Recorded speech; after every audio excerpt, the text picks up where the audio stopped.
How are you all? Yes, all hope you are all ready.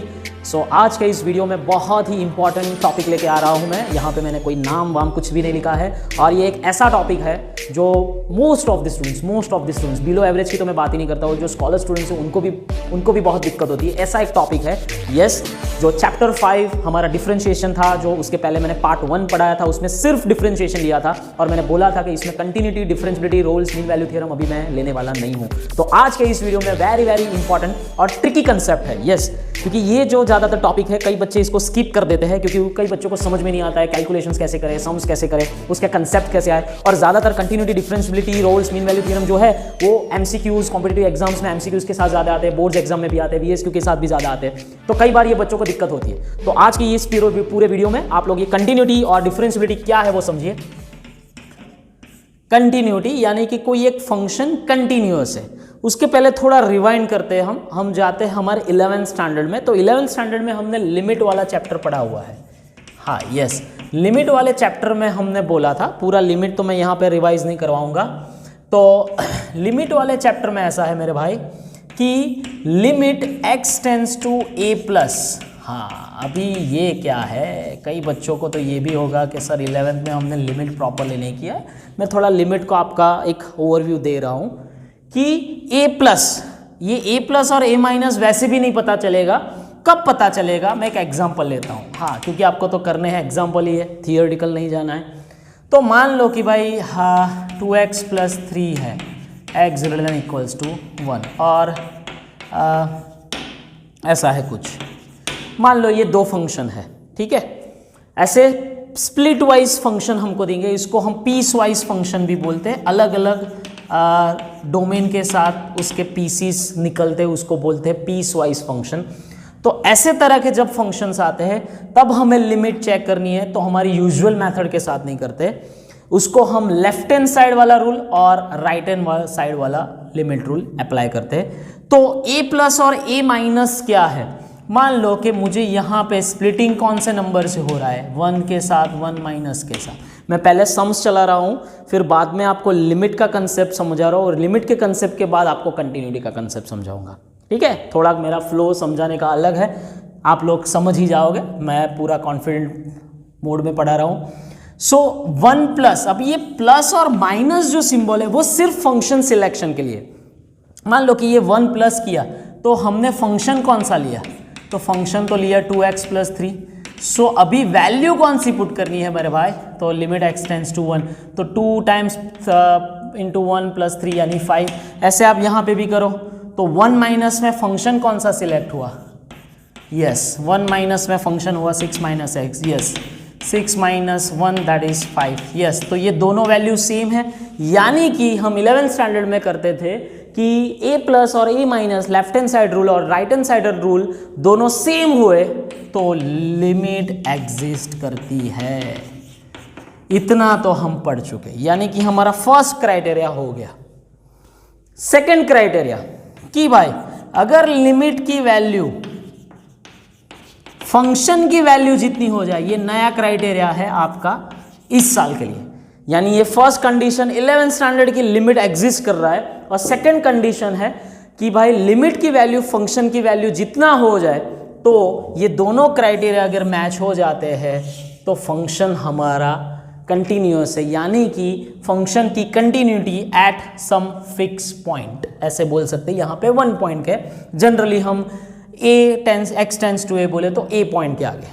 तो this is the concept of continuity, continuous function.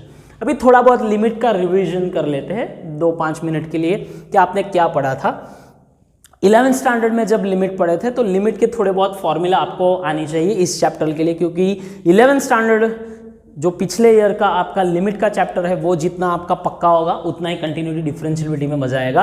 और यही दिक्कत, मैंने पहले ही बोला, यही दिक्कत हमारे स्टूडेंट्स को आती है कि लिमिट अगर हमारे 11th का पक्का नहीं है तो इसमें शॉर्ट प्रॉब्लम ही आएगा। तो लिमिट को ट्राई करने के लिए टोटल 5 to 6 टाइप्स के सम्स हमने पढ़े हुए हैं। फर्स्ट टाइप में एक बेसिक वैल्यूज के साथ हमने सम पढ़े, उसको मैंने नाम दिया था put the value get the answer. इसको मैं नाम ऐसा देता हूं, put the value get the answer. यानी कि सिंपल टाइप्स के सम, लिमिट x टेंस टू 3 कुछ है x प्लस 5। हाँ, लिमिट क्यों करते हैं वो तो आपको पता है कि डिनोमिनेटर में कोई वैल्यू जीरो नहीं आनी चाहिए, और वैसे भी अनडिफाइंड फंक्शंस जब होते हैं, जब उसका कोई फंक्शनल कोई पॉइंट के आगे आपकी वैल्यू नहीं मिलती है, वहाँ पे हम लिमिट करते हैं। फिर डिटेल में हम नहीं जाते, उसका नेबरहुड कंसेप्ट और वो सब हम बहुत ही क्लस्टर है। सो डायरेक्टली आप वैल्यू पुट कर सकते हो। तो ये टाइप 1 वाले सम हम पढ़े थे, इसको बोलते हैं basic value problem, put the value get the answer. ठीक है, अभी सेकंड टाइप में जाते हैं, चलिए। x टेंस टू ए, मैंने नाम बनाया हुआ है उसका, if x tends to a then remove factor x minus है। ये मेरी क्राइटेरिया प्रोडक्शन है। आप बोलोगे सर कंटिन्यूस पढ़ा रहे थे, कहाँ लिमिट में 11 स्टैंडर्ड में चले गए? भाई मेरे ज़रूरत है इसलिए पढ़ा रहा हूँ। तो मान लो कि भाई आपके ऐसे टाइप के सम थे, तो इसके फैक्टराइजेशन करो। आपका x टेंस टू 2 है तो x माइनस 2 रिमूव होना चाहिए। फिर यहाँ पे कोई भी पॉलिनोमियल हो, डिग्री 2, डिग्री 3, डिग्री 4, डिग्री 4, 5, कितने भी पॉलिनोमियल हो, आपको मेनली x माइनस 2 कैंसिल होना चाहिए। क्यों x माइनस 2? क्योंकि 0 बाई 0 फॉर्म कैंसिल, तो यहाँ पे आपका कैंसिल हो रहा है, तो डायरेक्टली आंसर आप लिख सकते हैं 2 + 2 4। So this is your second type of example. फिर थर्ड टाइप में थे उसकी फॉर्मूलेज। यस, फॉर्मूले ये ध्यान रख लो, एक बार नोट कर लेना। Limit x tends to a x raise to n minus a raise to n upon x minus a n a raise to n minus 1, क्योंकि ये सारी की सारी फॉर्मूला कंटिन्यूटी में भी और डिफरेंशियबिलिटी में भी ज़रूरत पड़ने वाली है। फिर है x tends to 0 a raise to x minus 1, sorry x tends to 0 a raise to x minus 1 is equals to log a। लेकिन कई जगह पे ये a वाली नहीं फॉर्मूला होती है, x tends to 0 e raise to x minus 1 upon x, उसका आंसर 1, क्योंकि log e का आंसर 1 होता है। सिंपल। फिर एक फॉर्मूला थी मेरे भाई, limit x tends to 0 log 1 plus x upon x, तो भी आंसर 1 आता है। ठीक है, तो ये बेसिक एग्जांपल्स, बेसिक फॉर्मूला आप यूज करते थे। नेक्स्ट क्राइटेरिया में है trigonometry. So limit x tends to 0 sine x upon x बोलो, tan x अपॉन x बोलो, ये तो सारे के सारे बेसिक स्टैंडर्ड है। लेकिन यूज कहाँ पे होते? मान लो कि आपने कोई एक kx एंगल लिया, ऊपर जितना एंगल है नीचे उतना ही एंगल हो तो ही 1 आएगा। अगर आप पावर कर रहे हो साइन स्क्वायर kx, तो नीचे एंगल का भी पावर्स होना चाहिए तो ही 1 आएगा। वैसे के वैसे आप साइन में और tan में भी कर सकते हो। तो ये टाइप के सम्स आपने 11 स्टैंडर्ड में किए हुए हैं। And the next type is square root वाला पोर्शन, उसको मैं बोलता हूँ कॉन्जुगेट कंसेप्ट। वैसे तो रैशनलाइज कंसेप्ट ऐसे भी बोल सकते हो। मान लो कि भाई ऐसे कोई formula just yes x square minus 1 x cube minus 1 upon x minus 1, ऐसा कुछ है। जस्ट एक सिंपल ले लिया है। तो अभी ये स्क्वायर रूट वाले, तो इसका कॉन्जुगेट लेना पड़ेगा आपको। दोनों तरफ आप ये कर सकते हो। फिर x माइनस 1 फैक्टर आपका कैंसल हो जाए, you will then get the easily answer. ठीक है, ये समझ रहे हो सब कुछ? तो ये 5th वाला कंसेप्ट है। एक 6th वाला कंसेप्ट है, वो भी समझा देता हूँ, फिर मैं बाद में फिर से मैं कंटिन्यूटी में जाऊँगा। 6th वाला कंसेप्ट है तो ट्रिग्नोमेट्री, लेकिन एंगल नॉट टेंस टू 0, मैं ऐसे बोलता हूँ उसको, एंगल नॉट टेंस टू 0। शायद आपने इस टाइप्स के एग्जाम्पल कभी किए होंगे, शायद कुछ भी यहाँ पे कुछ आता है, मुझे एग्जैक्टली अभी याद नहीं है। लेकिन इस टाइप के सम्स बहुत ही रेयरली केस के सम्स होते हैं। इसको कुछ नहीं करना है, x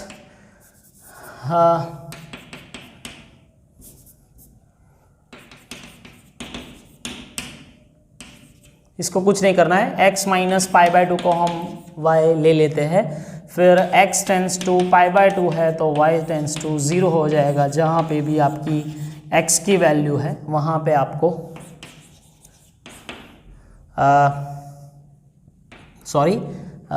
pi by 2 minus x, so 10 -2y upon y, तो इसका आंसर आता है -2। तो इस टाइप की, ये तो छोटा वाला सम है, लेकिन इस टाइप के सम्स आप बहुत सारे कर सकते हो। मुझे इसमें डिटेल में नहीं जाना है, अभी हम कंटिन्यूअस में जाएंगे कि ये पूरा का पूरा लिमिट का चिट्ठा, कच्चा चिट्ठा आपको कंटिन्यूटी में ज़रूरत पड़ने वाली है। तो अगर आप मान लो कोई एक मैं सिंपल फंक्शन लेता हूँ, मुझे कंटिन्यूटी चेक करनी है। मान लो अभी मैंने जो सम लिया था कि भाई 2x + 3x > 1 और x < 1 6 - x, ठीक है। इसको पीस वाइज आपके ज़्यादातर फंक्शंस ऐसे आते हैं, फिर इसके में वैरायटी तो होती है। तो अभी मैंने लिमिट तो चेक कर लिया, लिमिट का आंसर 5 आ रहा है, ठीक है, वो मैं फिर से नहीं दोहराऊंगा। x → 1 + x → 1 - का आंसर 5। अभी लिमिट फंक्शन की वैल्यू क्या है, f(1), तो f(1) में आप देखो this is equals to 1, so 2 again 1 + 3 that is 5, यानी कि लिमिट वैल्यू और फंक्शन वैल्यू सेम है, तो आंसर आपका सेम है। कई बार ऐसे भी फंक्शन होता है कि जो फंक्शन की वैल्यू होती है वो अलग से आपको देंगे। मान लो कि भाई x = 0 है तो 0 आ रहा है, वैसे तो आप 0 पुट करो तो 0/0 होता है, लेकिन अलग तरीके से आपको अलग बना के देंगे। तो ये फंक्शन कंटिन्यूअस नहीं है, क्योंकि मॉड्यूलस फंक्शन जो है, अगर आप x पॉजिटिव लिखो तो x/x, आपके ऐसे NCERT टेक्स्ट बुक में सम्स है, x नेगेटिव लिखो सो आंसर माइनस है, यानी कि लिमिट ही एग्जिस्ट नहीं है। तो लिमिट एग्जिस्ट नहीं है तो कंटिन्यूटी भी नहीं है। दो क्राइटेरिया होना चाहिए, क्या, एक तो लिमिट एग्जिस्ट होना चाहिए और दूसरा लिमिट की वैल्यू फंक्शन वैल्यू होनी चाहिए, तो हमारा फंक्शन कंटिन्यूअस है। मैं ज़्यादा इसमें ग्राफ के बारे में नहीं जाऊँगा, क्योंकि ग्राफ आपके लिए इतना इंपॉर्टेंट नहीं है। फिर जब आप हायर स्टडीज़ में जाओगे तब आपको ग्राफ की ज़रूरत पड़ेगी, इसमें इतनी ज़रूरत नहीं है। आपके बुक्स वाले समझाते, लेकिन इतना कोई मायने नहीं रखता है। So this is your continuity functions. Yes, उसकी अलग अलग क्या बोलते हैं, अलग अलग फंक्शंस में उसके क्राइटेरिया हम चेक करते हैं। पहला मान लो कि आइडेंटिटी फंक्शन, यस मैं शॉर्ट में आपको सबको दिखा दूंगा। आइडेंटिटी फंक्शन है वो ऑलवेज कंटिन्यूअस है, डोमेन आप कोई भी लो, R2 R लो, Z2 Z लो, ठीक है। ये शॉर्ट क्वेश्चंस में आपको आएंगे। फिर constant function, it is always continuous, ठीक है। फिर नेक्स्ट में आता है modulus function. Yes, modulus function अकेला है, हाँ यहाँ पे x 0 के, हाँ कोई एक फिक्स पॉइंट आप चेक कर लो, 0 के आपको लिए चेक करना है, ऑलवेज कंटिन्यूअस है। अगर आप x - 1 कर रहे हो तो 1 के लिए कंटिन्यूअस है, और ज़्यादातर रियल नंबर्स के लिए भी मॉड्यूलस फंक्शन कंटिन्यूअस है। फिर आता है polynomial function. Yes, polynomial function तो भाई उसके डोमेन में ऑलवेज कंटिन्यूअस आएगा, और पॉलिनोमियल फंक्शंस का डोमेन R ही होता है। फिर आता है रैशनल फंक्शन। यस, तो रैशनल फंक्शन भी ऑलवेज कंटिन्यूअस, लेकिन रैशनल फंक्शन में एक चीज़ याद रखनी पड़ेगी कि ये वाला पार्ट ही 0 नहीं होना चाहिए रैशनल फंक्शन के लिए, ठीक है। फिर trigonometric functions, all trigonometric functions, exponential functions, all logarithm functions, all are continuous at their respective domains. हाँ वो मेन है, ये ट्रिग्नोमेट्री में उसके डोमेन्स, ट्रिग्नोमेट्री यानी इनवर्स सिंपल दोनों आ गए, उसके डोमेन्स मेन होना चाहिए। एक्सपोनेंशियल लॉगरिदम में भी डोमेन्स उसका पॉसिबल प्रॉपर होगा तो वो कंटिन्यूअस ही हो गए। ये शॉर्ट वाले हमारे क्वेश्चंस है, ठीक है। तो ये कंटिन्यूटी में एक है। और एक चीज़ बता देता हूँ कि मान लो कि कोई दो फंक्शन कंटिन्यूअस है और आप दोनों का कॉम्पोजिशन करते हो FOG, तो ये कॉम्पोजिशन भी कंटिन्यूअस है। आपके टेक्स्ट बुक्स में, आपके NCERT में ऐसे टाइप्स के सम है, sin x², फिर cos ऑफ x, तो ये सारे के सारे कंटिन्यूअस है। यानी कि दो अलग अलग फंक्शन कंटिन्यूअस है तो उसका कॉम्पोजिशंस भी कंटिन्यूअस ही होगा। मान लो कि ये sin x भी कंटिन्यूअस है, मॉड्यूलस x भी कंटिन्यूअस है, दोनों को कॉम्बिनेशन करो कंटिन्यूअस है। फिर दो अलग अलग फंक्शन अगर कंटिन्यूअस है, उसका प्लस भी कंटिन्यूअस, मीन्स के दोनों फंक्शंस का एडिशन भी कंटिन्यूअस, सब्ट्रैक्शन भी, मल्टीप्लिकेशन भी, और डिवीजन में याद रखना पड़ेगा, जैसे रैशनल फंक्शन में बोला कि नीचे वाला 0 नहीं होना चाहिए। तो ये पूरा कंटिन्यूअस का आपकी प्रॉपर्टी बेस हो गया कि कंटिन्यूअस कैसे होते हैं, उसके आप सम सॉल्व करिए, अभी आपको क्रैक होने शुरू हो जाएंगे। लेकिन बात ये दिमाग में रखना, कंपलसरी लिमिट वाला कंसेप्ट आना चाहिए, बाद में ही कंटिन्यूटी वाला कंसेप्ट आएगा, ठीक है। चलो अब हम डिफरेंशिएबिलिटी में आगे बढ़ते हैं। अभी जो सबसे ज़्यादा दिक्कत आती है वो है डिफरेंशिएबिलिटी में, यानी कि कोई एक फंक्शन कि डिफरेंशियबिलिटी चेक करनी है, यानी कि फंक्शन डिफरेंशिएबल है कि नहीं वो चेक करना है। ये एडजेक्टिव फॉर्म है, ये नाउन फॉर्म है, इंग्लिश नहीं पढ़ा रहा हूँ मैं यहाँ पे। सो उसका भी लिंक मिल रहा है मुझे हमारे फर्स्ट प्रिंसिपल में, जो हम मान लो कि ये साइन एक्स का डेरिवेशन करना था, ठीक है, तो हमने फर्स्ट प्रिंसिपल का यूज़ किया था। कैसे यूज़ किया था भाई? तो ये फॉर्मूला जो है वो आपकी इम्पॉर्टेंट है, जो आप लोग फर्स्ट प्रिंसिपल यानी जो मेन जहाँ से हमारी फॉर्मूला क्रिएट होती है वो हमारा होना चाहिए। तो कोई भी फंक्शन आप इसमें सब्स्टिट्यूट करो, उसकी लिमिट एग्जिस्ट मिल जाए तो वो फंक्शन कंटिन्यूअस होगा ही होगा। ठीक है, समझ रहे हो? तो that is the most important part. तो अभी इसके पहले हमने जो सम लिया था वो ही चेक करके देख लेते हैं। मान लो कि भाई इसका 1 के आगे कंटिन्यूटी तो है, अभी मुझे उसको मैं दिक्कत वही होती है, इसको मुझे कंपलसरी डिफरेंशियबिलिटी चेक करनी है एट 1 पॉइंट। तो यहाँ पे x की जगह पे आप 1 लिख लो, ठीक है, फिर जहाँ पे x दिखे वहाँ पे 1 लिखो। हाँ, तो अभी फंक्शन कैसे हुआ? अभी आप कुछ भी नहीं लिख सकते हो because we don't know the value. हाँ, चलो अभी लिमिट एग्जिस्ट करनी है, यानी कि x tends to 0 plus h tends to 0 plus, यानी 1 प्लस h जो है, ये 1 प्लस h वो थोड़ा सा ऊपर जाएगा, 1 से ऊपर, नेबरहुड का कंसेप्ट है। तो हमारा फंक्शन कौन लेंगे भाई? ये वाला, ठीक है। तो यहाँ x की जगह पे आपको क्या रखना है? यही तो मेन है भाई। सो 2 प्लस यानी क्या हुआ भाई? 2h ही हुआ, ठीक है।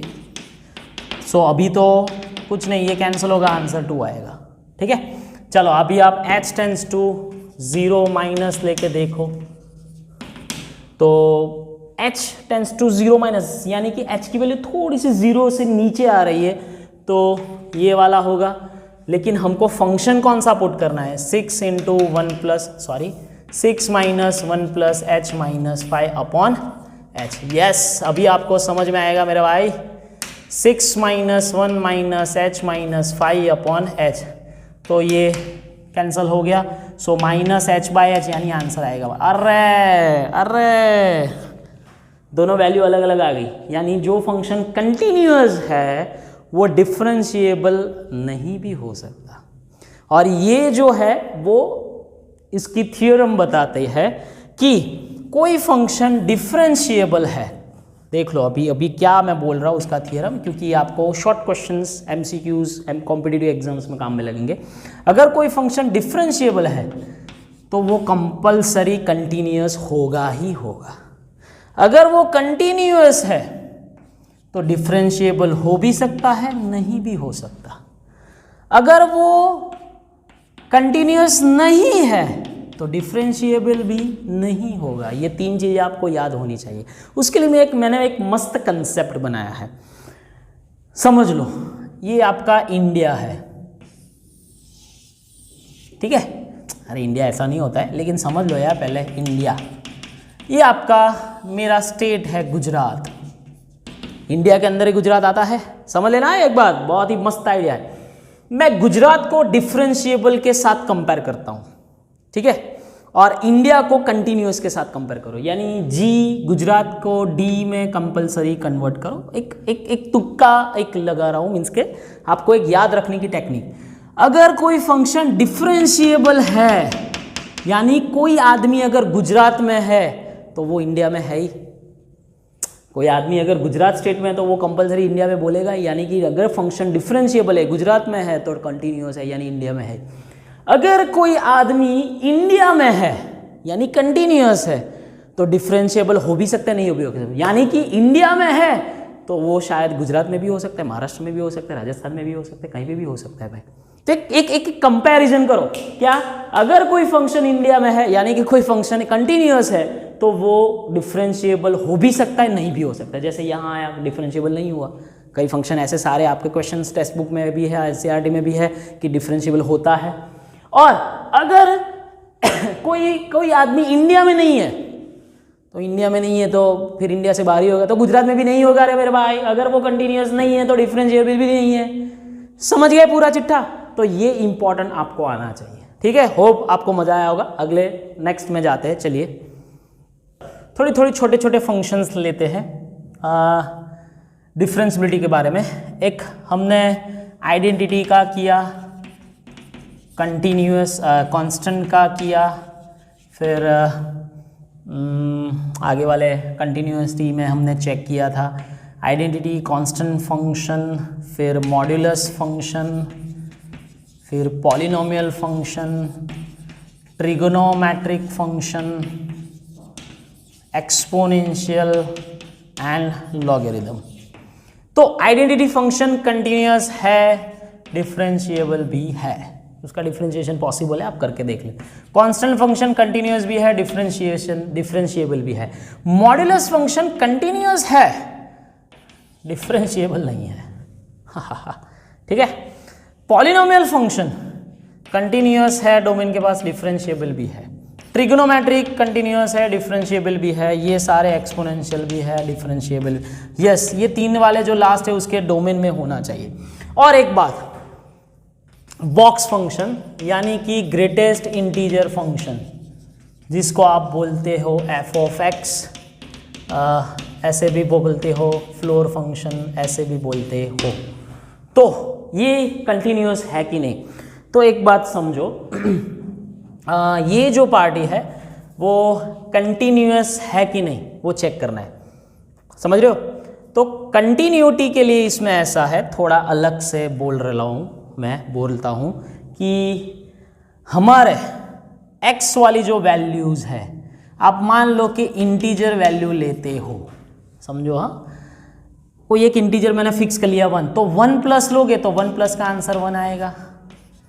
1 माइनस लोगे तो आंसर 1 माइनस का आंसर क्या आएगा? 0 आएगा। यानी कि लिमिट ही एग्जिस्ट नहीं है, यानी कि कोई भी इंटीजर के पास लिमिट एग्जिस्ट नहीं है, यानी कि इंटीजर है कोई पॉइंट तो वो कंटिन्यूअस नहीं है, और कंटिन्यूअस नहीं है तो भाई डिफरेंशिएबल भी नहीं होगा, ठीक है। अगर नॉन इंटीजर है, यस, ये इसलिए मैंने अलग से लिखा, अलग से पढ़वा रहा हूँ।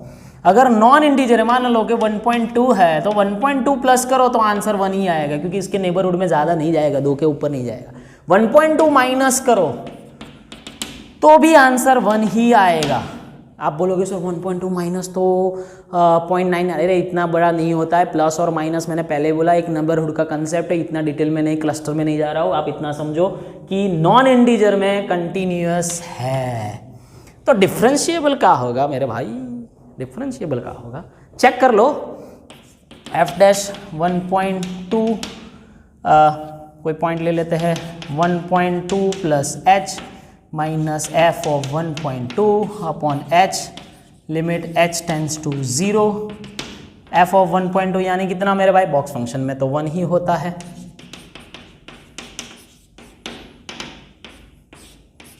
चलो, आपको बॉक्स फंक्शन करना है, ठीक है। 1.2 प्लस h, 1.2 प्लस h से थोड़ा ज्यादा, h टेंस टू 0 प्लस कर रहा हूं मैं, तो आंसर क्या आएगा भाई? 1 ही आएगा, ऊपर 0 हो गया। अगर आप h टेंस टू 0 माइनस कर रहे हो, ठीक है, तो 1.2 से थोड़ा ही कम तो भी 1 आएगा, 0 आएगा, समझ रहे हो? तो डिफरेंशिएबिलिटी भी हो जाएगी, है ना, उसकी नॉन इंटीजर के पास डिफरेंशिएबिलिटी भी हो जाएगी। तो जैसे ग्रेटेस्ट इंटीजर फंक्शन हुआ, वैसे सेम ही सीलिंग फंक्शन का भी होने वाला है। तो ये जो दिक्कतें होती है वो कंटिन्यूटी और डिफरेंशिएबिलिटी के सारे डिफरेंस में होती है। तो ये जो नज़दीकियाँ बारीकियाँ है वो आपको समझनी पड़ेगी, कंटिन्यूटी और डिफरेंशिएबिलिटी की क्या है, ठीक है। फिर आपके एक अच्छा वाला सम है, बहुत ही बढ़िया। तो ये कंटिन्यूअस इंटीजर पॉइंट के पास है, डिफरेंशिएबल नहीं है, ठीक है। तो ऐसे टाइप के सम्स आप लोग करते थे, तो ये कंटिन्यूटी और डिफरेंशिएबिलिटी का कंसेप्ट हो गया। चलिए आगे बढ़ते हैं। और मीन वैल्यू थ्योरम, दोनों भाई भाई ही है। इसका ज़्यादा डिटेल में टॉपिक नहीं है, सिर्फ इसका थ्योरम याद रखो कि कोई एक फंक्शन है is continuous on close interval a b and differentiable on open interval AB such that f of A equals to f of B, then there exists C belongs to AB, f dash C equals to 0। आपको questions ऐसे बोलेंगे, कोई एक function देंगे कि भाई x square plus 1 है, x belongs to 1 to 2 है, तो वेरीफाई रोल्स थ्योरम। तो 1 to 2 पॉलिनोमियल फंक्शन है, कंटिन्यूअस है, डिफरेंशिएबल भी है, कोई प्रॉब्लम नहीं है, चेक कर लो। वैसे तो शॉर्ट क्वेश्चन MCQ में आएंगे। f ऑफ a कितना आता है 2, f ऑफ 2 अरे नहीं वेरीफाई नहीं हो रहा है, क्यों? क्या कि f of a equals to f of b नहीं हो रहा है, ख़त्म। अगर इसको मैं थोड़ा मॉडिफाई कर लूँ, मान लो कुछ जुगाड़ करके हम लिख सकते हैं भाई एक्स स्क्वायर, ठीक है, बराबर है। तो -1 to 1 करूँ तो बराबर है, इसका f ऑफ a भी 0 आएगा, f ऑफ b भी 0 आएगा, और कंटिन्यूस भी है और डिफरेंशिएबल भी है। तो उसका f डैश x क्या होगा 2x, तो f डैश c 0 करना है, यानी कि 2c equals to 0, c equals to. तो ये चेक करना पड़ता है कि c की वैल्यू आपके ओपन इंटरवल -1 to 1 में है, तो वेरीफाई रोल्स द थ्योरम, ठीक है। अभी मीन वैल्यू थ्योरम क्या करते हैं, तो मीन वैल्यू थ्योरम में ये पोर्शन जो है वो नहीं आएगा, सिर्फ मीन वैल्यू थ्योरम इससे ऊपर है, ये पोर्शन जो है f ऑफ a और f ऑफ b नहीं आएगा। वो लोग सिंपल कंटिन्यूअस है, डिफरेंशिएबल है, then there exists C belongs to AB such that f dash C is equals to FB minus FA upon B minus A। यानी जो rule theorem से नहीं हो वो एंड मीन वैल्यू थ्योरम से हो भी जाए ऐसा ज़रूरी नहीं, लेकिन हम ट्राई करते हैं। ये वाला जो सम था पहले वाला, वो मीन वैल्यू थ्योरम से ट्राई करते हैं। देखो क्योंकि f ऑफ a और f ऑफ b सेम तो नहीं आए, यानी कि मीन वैल्यू थ्योरम से चेक कर लेते। तो f डैश c यानी 2c, f ऑफ b यानी f of 2 minus f of 1 upon 2 minus 1।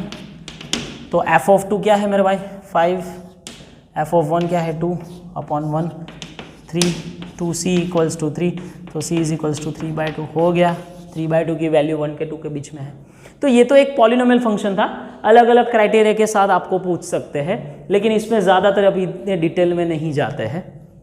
तो ये बेसिक थियोरम्स का आप स्टेटमेंट याद रखो, थोड़े बहुत सम सॉल्व करो, क्लियर कट। इसमें ज़्यादा आप डिटेल में सब्जेक्टिव क्वेश्चंस में नहीं जा पाओगे, इसमें है भी नहीं कुछ। हाँ, फिर हायर स्टडीज़ में इसका बहुत बड़ा एप्लीकेशंस है। इसको कई जगह पे हायर स्टडीज़ में LMVT भी बोलते हैं, लैग्रांज मीन वैल्यू थ्योरम, ठीक है।